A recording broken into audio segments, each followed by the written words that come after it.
we lost something. Yeah, our minds. Well, there's a missing manual, but luckily we're going to write it. Okay, good. Yeah. I didn't finish it before I got here. You didn't? Okay? Is that okay? Taylor, I guess that's what we're doing here. We've Okay. got how many minutes? About 25. It sounds good to me. Great. Fantastic. Are you all right to be part of this writing exercise? Fantastic. Great, because you all released an open source project, or at least maybe you're involved in one somehow, maybe using it. And now you've got to build a sustainable community. So, well, this is an audience participation workshop. Fantastic. Please stand up, put your laptops to the side. Congratulations. This is an audience participation session. You maybe been to one of the weird places where I've been before.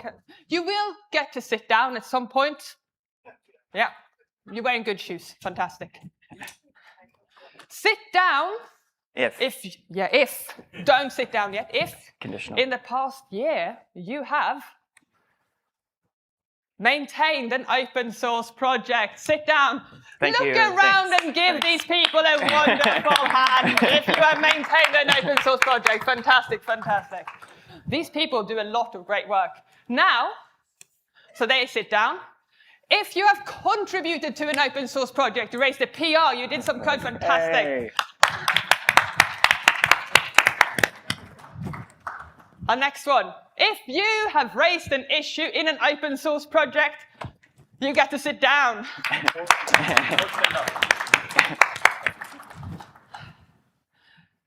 Well, if you have used an open source project, I let them sit down. It's okay. Yeah, that's fine, I guess. Yeah, we were thinking of maybe having them stand up for the rest of the session. I mean, we could put that slide. Yeah, okay. Everyone is sitting down. Except for you. I should have sat down earlier. Taylor, did you do any of these things? Have you done any of these things? Yeah. Are you sure? Yeah. No, you're just going to go stand in the corner, aren't you? Yeah, that's what I was going to go do. Well, no one is standing. Fantastic. So, who are you all? The builders. You maintained open source projects, and you contributed to open source projects. And we have the users. You raised issues. You complained. Feedback. Maybe there are some questions. And the silent users. I like the silent users. I used to be one. Didn't talk much. I used to be scared of my friend here. He sits here in the front. He's called Arco. I didn't know much about him. He was just a GitHub handle once. That's why I was afraid of him. No, I'm not afraid of him. He's really lovely.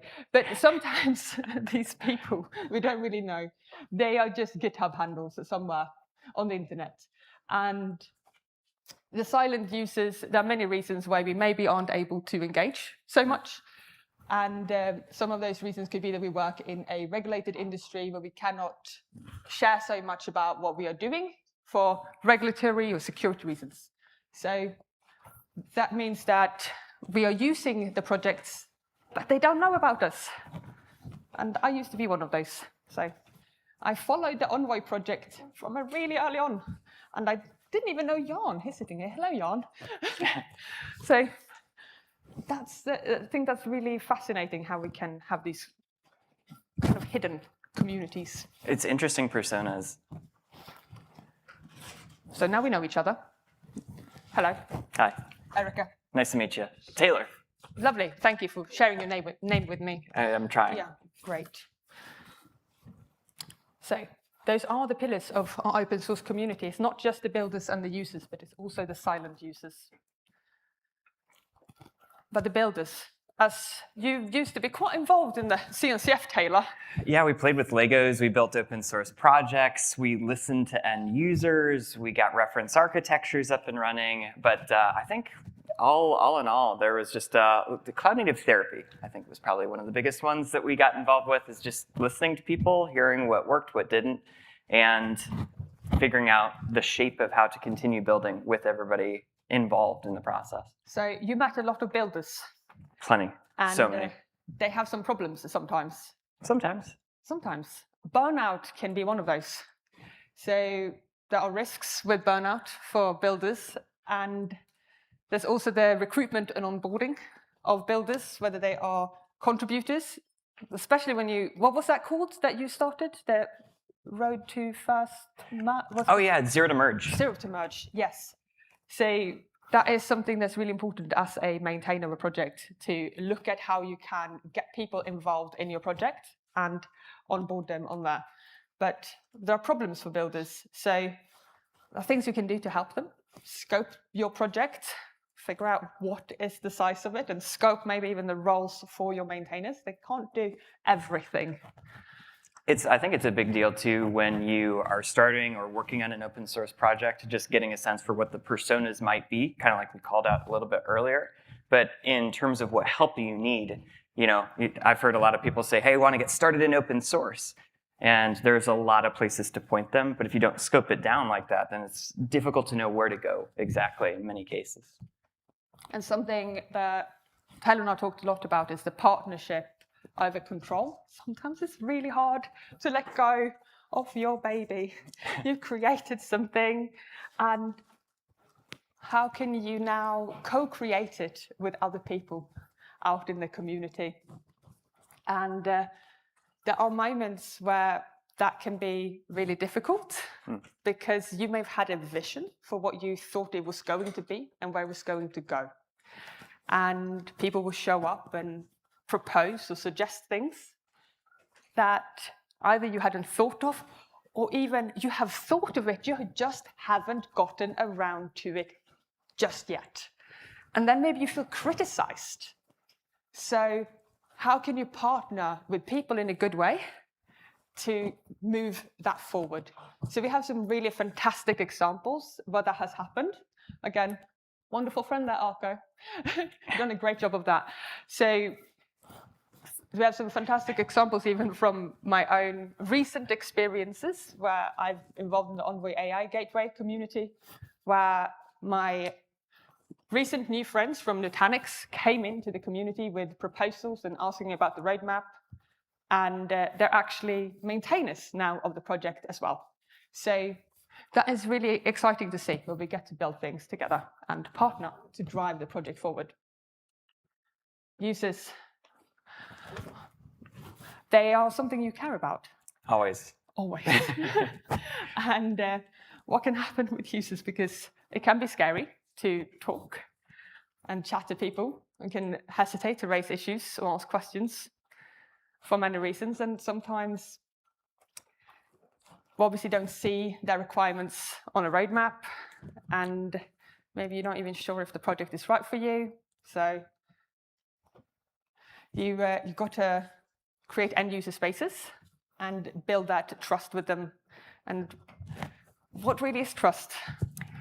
It's everything. Well, to start. And then I think that when it comes to trust, being able to rely on someone, being able to trust somebody, whether it's a 3 a.m. outage or if it's just work that needs to get done. I think in open source, it can be difficult to take ownership of an issue or figure out who might be the best person to handle something, or maybe they're on vacation and we need to rely on someone else on that front. But yes, it's critical. And I think what can be really tricky in open source, if you've ever had this as a user, where it can almost feel a bit scary if there's a bait and switch. What if you're about to jump in and rely on this open source project, and it turns out that it was just a project to trick you into getting to some paid for enterprise vendor version? It was just a dream. Yes, it didn't exist. But I think we've all been there at some point in our life as software engineers. It's like we get really excited about something, and then it's like, oh, did I get tricked? So as a maintainer of a project and building an end-user community, thinking about how you always can come across as well, not just come across, but truly have your users' best interest at heart. That doesn't mean that you go out of your way and neglect your own needs for them, but it means that when you do something, you don't do it out of malice, you don't do it to do something bad, right? So you do what you can, you do when you do something, you do it with good intent. And that one thing that I was raised being told was you have 2 ears and 1 mouth. Maybe that was just specifically to me. But listening more to your user community and what's going on can be helpful before you end up speaking. Just giving it time to think. Yeah. And creating those end user spaces so they don't feel awkward going into builder and maintainer spaces where the conversation might be different because they can feel intimidating. The user builder. A very special creature. Rare. Holofoil. So you get your binoculars out. If you spot one, catch them. Get your Pokeballs out. They're very, very rare. You cannot trade them, even though there are very few of them. eBay might. You found one on eBay? That's still no search results for me. Okay, great. So if you do find one, hold on to them, befriend them, make them your partner. They are super, super critical for the success of your project because they have real needs and they are there and willing to contribute and build with you, alongside you, and drive things forward. And if they are that invested, they could be perfect maintainers. So think about what that road looks like for them. Typically within companies, these will be champions that you'll be able to find, and they'll be able to help handle the work of working within the open source community, but then trying to get that stakeholder buy-in at your company and getting sign-off in a few different areas. But the more of these types of people that get together, the more incredible and amazing things get done. So I've seen. Yeah. So I think this user builder, sometimes also be aware that a user builder can also be, if you are a vendor that rely on an open source solution that you either build on top of or extend in some way, another user builder may be another vendor that also uses the same open source solution as you to build another product. And that becomes a really valuable and strong partner for you to drive solutions for common problems that affect you both. So think about these user builders. Vendors as well as end users are both users. The silent user. Yeah, I haven't heard from them lately. Yeah, they don't. They don't get in touch, do they? No. They don't talk much at all. And we have a great strategy for hoping that they're happy. You can assume this pose and hope for the very best that they're happy. I will not ask you to demonstrate. We have a good picture. So how's the writing going, everyone? We had good illustrations here, so I hope you've all made good illustrations. Yeah, you got your pen, great. They're stick figures, so they shouldn't be hard to put down in your notebooks. There is no download of this, so you have to write it yourself. But you never see them, and they're not engaging with you. Maybe they're not even in your Slack channel. The amount of people I found, they're not even on Envoy Slack. Are you on Envoy Slack, Taylor? Yeah, actually. Yeah, it's like I got word there for a second, but no, yeah. I almost thought you were going to say that you weren't there. We may not be real friends, but we were. Okay, fantastic. So they don't engage, no issues, no chats. However, have you found them? Yeah, I've seen their footprints. Yeah? I've seen them around. You have. So what can we do with that? You can infer a lot. I think that we're starting to see a lot more tools get developed in the space too, like AI chats, humble plug for if you check out Ask CNCFIO, there's just more ways to think about engaging with people and then listening, taking a look at metrics and other things that are going on. Yes, so people do leave traces all over the place. Whether that is through Google Analytics or through the AI chats, so like Dosu.dev, Kappa.ai, they do leave traces. And you may think that all you get to see is like, oh, what are people doing? Like asking questions or whatever. No, but the most amazing thing, so in the Envoy project, we use Kappa.ai. And something that's super cool that we can learn from people's interactions with this is that we get to understand where we are missing features. So in aggregate, we get to see features that are missing. People are asking for features effectively. So I'd like to say that this is a way we get insights from the silent users and features they would like to have had. They weren't there. Back in my day, it was just missing T-shirts from your booth. They would all disappear before the end of the conference. Yeah. Those were missing, not the features. Yeah. Missing T-shirts. But I also believe that Dosu.dev have similar features as well that gives you these types of insights too.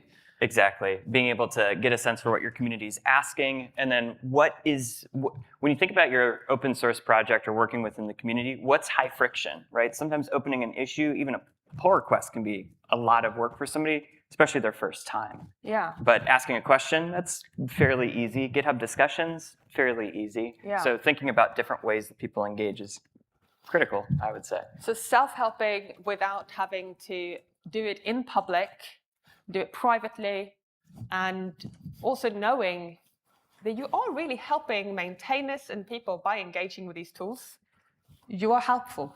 So we do want to get people to use these tools rather than sitting in ChatGPT or with some Claude chat or whatever, because this helps. So as a maintainer, you kind of want to enable your users with more of these tools because it helps you build a better product. And the human systems behind the code. Because, well, we love monitoring things, not just systems. We should monitor our community as well, because that is how we know if it's healthy or unhealthy. And how we scale it up. You know, if it goes down at 3 a.m., hopefully it's asleep in our community. Yeah, what if our community crashes?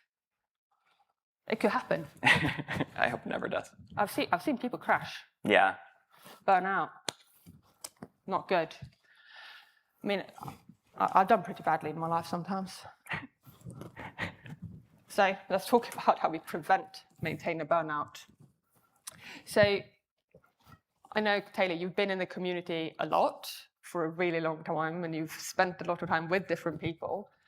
And I do think that it's really important that we set clear contributor pathways, but it's also really important that we have clear responsibilities. And I think you've seen some really great examples of that.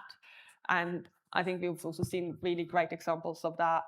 I do speak about Envoy community, by the way, because that is where I spend most of my time, where we do have, both in the proxy world and in the gateway and the AI gateway, we have clear responsibilities between maintainers. There's rotations, etc., which really helps.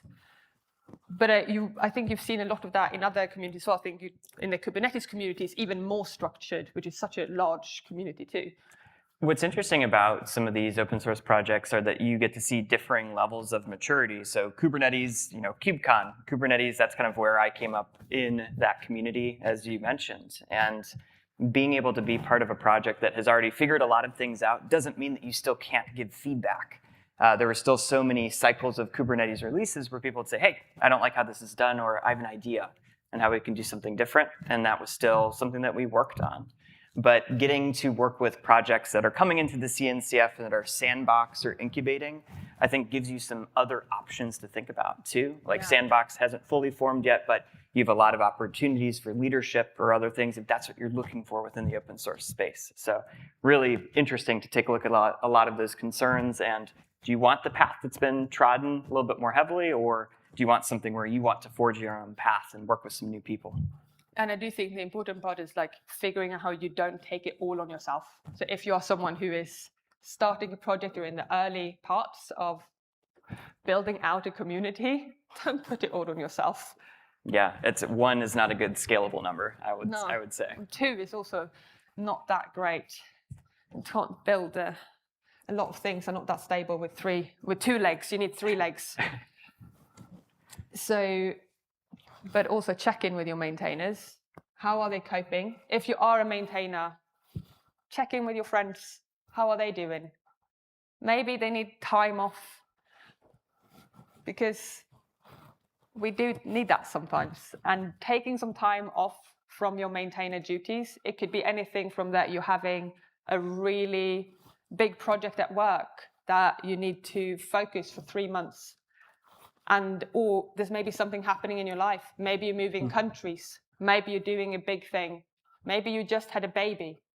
There could be things happening in your life, whether it's work or personal, and that shouldn't mean that you lose your maintainer status for that.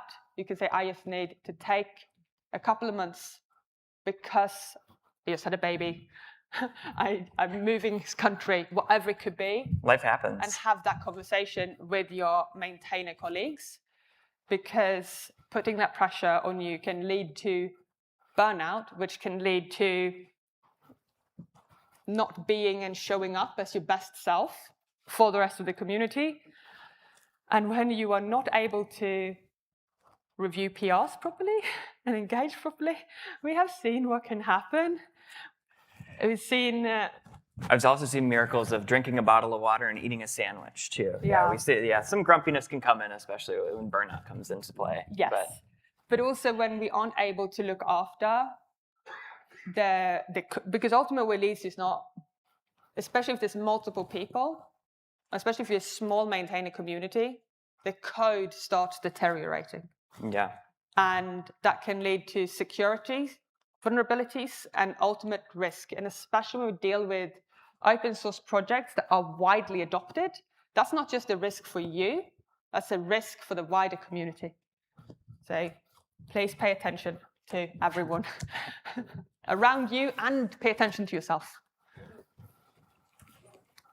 And retaining and recognizing contributions, because you want them to stick around. Yeah, make people feel special. I think that it's sometimes it's thankless work to work within open source or to be a maintainer for a project. Again, given what I've seen anecdotally, and that chance to make somebody feel special to, CNCF does Humans of Cloud Native that I think is really fantastic, where they'll focus on people, they'll tell their backstory. I've heard wild stories of people that used to not even work in tech or just got involved in tech in the past few months. I think there's one person that was working in like food service and like barbecue and stuff like that, and then all of a sudden transformed and is now a huge cloud native advocate. But it scales. It's really wild. And I think it's really exciting when we get to share those stories and also sharing how people are showing up and becoming part of these wonderful communities. And then the fun. You get to have fun. It's a little sparkles. I like to talk about it, sparkles. I've been told that and firmly believe that the best way to make friends after you turn 30 is, working open source. So far, it's turned out to be true for me. Are you older than 30? Oh no, everyone knows you told now. them? Yeah, too late. That's PII. Everybody, please don't retweet I thought we were pretending to be in our 20s, Taylor. 20 with 16 years of experience. Yes, of course. Yeah, that's what I'm gonna go. That's what we're working with, right? I put on my cool clothes. Didn't you put on your cool clothes? That's tomorrow. My goodness. I had this cool t-shirt on and everything. My goodness. Taylor, now they're going to know we're over 30. Community. What am I going to do? But bring the sparkle. Beyond the code base, there are plenty of contributions to celebrate. And code of conduct is a living document. Yes, it is. But also please adhere to it. Be nice. Because being nice goes a long way. And for those of you who know who Abby is, as part of this community, I feel like, and it's honest and a true story, Abby was very kind to me. Once upon a time, I was so scared of even talking to anyone. And this is a while back now. And she did so much for me and really helped me be out here. And I wouldn't know Taylor if it wasn't for that same. I wouldn't know Arco either. Hello, Arco, you're so lovely. He's so regretting sitting in the front row right now. The human system behind the code. Check in with your community. How are they doing? Not just your maintainers. We did tell you to check in with those, but check in with your users, with your contributors.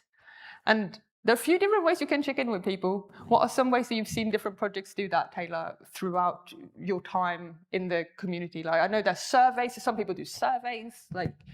It really is an interesting one. I know that there have been a couple companies like Common Room and others that have tried to measure sentiment within communities, but frankly, not to give a cheeky answer, but a phone call, an email, a Slack message, just to check in to see if certain people are okay. I think we've tried to take a look at communities and measure with surveys and other things, but it can be difficult sometimes to figure out what's right or what people really care about without having that conversation, just that very human interaction. Yeah. But yeah, I'd say those are the big ones. And then just chances like this at KubeCon where you sometimes might work remotely, or at home, but you really get to see the impact when there's people at events and out in public, I think is fantastic. And don't over-stress about GitHub stars or pull request numbers or issues raised and things like that. Actually, something that can feel really stressful is when you have a lot of issues raised in your project. Actually, feel a little bit happy about it for a moment, because that means that it's a bunch of people who cares enough. And it's probably not all Dependabot, too. Oh, yeah, hopefully not. But there are things that can first feel like a negative, but it is actually a sign of a community that is engaged. So think about it. So lastly, getting towards the end here, but get you to write your own manual. I hope you took notes, but this is at the little summary for those who forgot to take notes. Yeah, commit and sign to memory. Right? So if you stop listening for a bit, this is the part where you start listening again, right?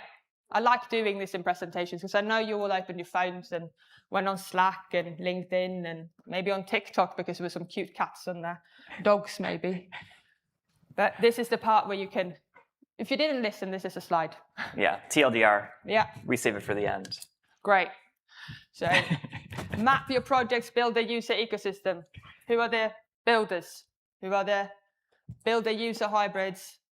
And who are what you may think are your silent users, and leverage those tools that you can leverage. And how do we identify those single points of failure? And to reduce that, look at your people and roles. Maybe make sure there's not just one person having a single role.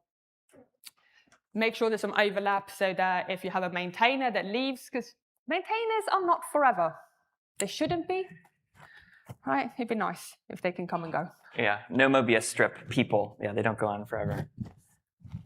And this journey, I'll leave that to you there to talk a little bit about. Elon?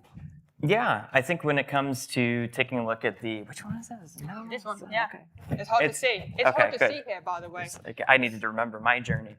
I think that as you, I think it's really helpful to leave breadcrumbs for people as you go through your own journey within the community, right? Because you have, at any given point, at any given moment, you have incredible knowledge that can be shared with others. And sometimes it's difficult to remember back exactly to what that experience feels like. When if I were to tell somebody what it's like to become a beginner in the Go programming language, I have a different concept of that now than I did 20 years ago, 10 years ago. However many years of experience you need to get a job. From when you were 12, yeah. It's like on my stool, my trike. It's really important to share that out with people. And then if not for others, for yourself, give you something to look back at. And then maybe that'll inspire something as you go forward. But milestones, important. So are releases on GitHub and putting in some helpful notes on that front. And celebrate your cat. I don't have a cat. Well, you celebrate my cat. Okay. But build those celebration and recognition loops. Make sure that you find the people and share their contributions in different ways. Different people want to be celebrated and recognized differently, so also be mindful of that. And those roles and responsibilities, as you identify the single points of failure between people and roles, document them, not just your tools and your APIs. That's really important. So people know. That's also really helpful for the users, so they know who to talk to. And community isn't a feature. It's the product. Don't just build code.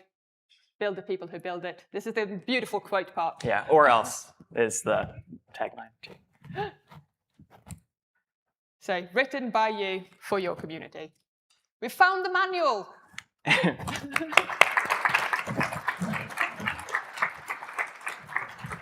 And there's QR codes, so you can find us on the internet. The internet is a small space, so obviously you would have found us either way, but there are QR codes if you want to find us on that LinkedIn place. Yeah, don't be silent, ask questions. We'd love to have a conversation with you. Yeah, there are DMs on LinkedIn though, so you don't have to do it in public.